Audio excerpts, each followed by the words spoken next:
আসসালামু আলাইকুম। Marriage care বিডির বিবাহ বিষয়ক আলোচনায় ৭৭তম পর্বে কথা বলবো দেনমোহর নির্ধারণের সঠিক পদ্ধতি।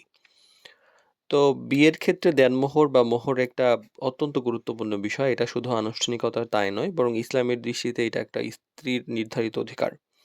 কিন্তু বাস্তবে অনেক সময় দেনমোহর নির্ধারণ করা হয় অতিরিক্ত আবেগ, সামাজিক চাপ, ভুল ধারণা, সমস্যা, জটিলতা এইসব থেকে। তাই সঠিক পদ্ধতিতে দেনমোহর নির্ধারণ করা খুবই গুরুত্বপূর্ণ। তো দেনমোহর বিষয়টা হইল যে স্বামীর পক্ষ থেকে স্ত্রীর জন্য নির্ধারিত একটি সম্মানজনক উপহার, যা আকদের আগে নির্ধারণ করা হয়। এটা কোনো কিন্তু দাম নয় বা অপমান নয় বা স্ত্রীর জন্য মানে কোনো পরিমাণ নয়, বরং এটা স্ত্রীর অধিকার এবং তার সম্মানের প্রতীক। তো সামর্থ্য অনুযায়ী নির্ধারণ করা উচিত।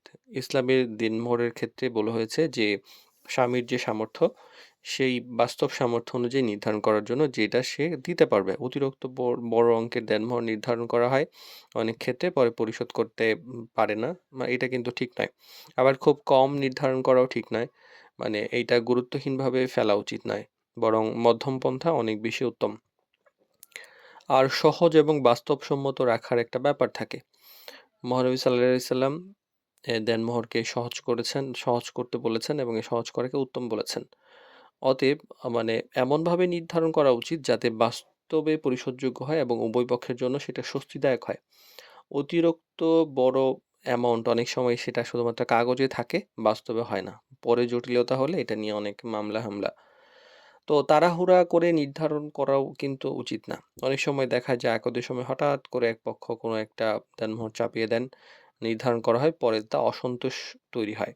তাই আগে থেকে আলোচনা করে মুরব্বিদের সঙ্গে কথা বলে, যারা ব্যাপারটা নিয়ে বুঝেন, সামাজিক, পারিপার্শ্বিক চিন্তাভাবনা করে, অর্থনৈতিক দিক বিবেচনা করে সিদ্ধান্ত নেওয়া ভালো।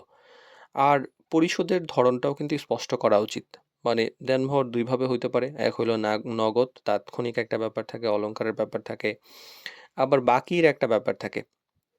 যে আমি এত % এখন দিয়ে দিচ্ছি, বাকিটা আ পরে পরবর্তীতে ওই সময় পরিশোধ করে দিব।